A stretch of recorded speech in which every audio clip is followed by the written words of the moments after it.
Welcome to Sadbhavna news and I'm Poonam Sharma. Indore वासियों के लिए राहत भरी खबर सामने आई है। राज्य शासन ने नोटिस जारी किया है, जिसके बाद अब 30% तक अवैध निर्माण को कंपाउंडिंग टैक्स देकर वैध करवाया जा सकेगा। इससे इंदौर की 50,000 से ज्यादा प्रॉपर्टी को फायदा होगा। राज्य शासन द्वारा जारी नोटिफिकेशन के बाद अब 10 के बजाय 30% तक अवैध निर्माण को कंपाउंडिंग टैक्स देकर वैध करवाया जा सकेगा। इससे इंदौर की 50,000 से ज्यादा प्रॉपर्टी नियमितीकरण के दायरे में आ जाएंगी। इनमें 32,000 से ज्यादा व्यक्तिगत मकान या बंगले हैं, जहां कहीं न कहीं किसी तरह का नक्शे के विपरीत निर्माण होता है। 18,000 मल्टियां भी इस नियम का लाभ ले सकेंगी।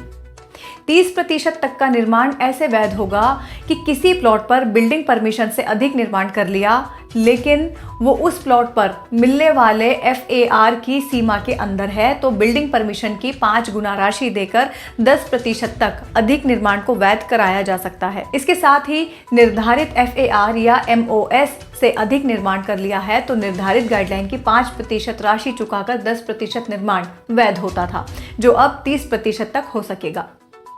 नोटिफिकेशन के मुताबिक अवैध निर्माण से बिल्डिंग का स्ट्रक्चर खतरनाक होता है या फिर फायर सेफ्टी के हिसाब से गलत है तो 30% कंपाउंडिंग का फायदा नहीं मिलेगा। बता दें कि कंपाउंडिंग शुल्क 2 तरह से लागू होता है।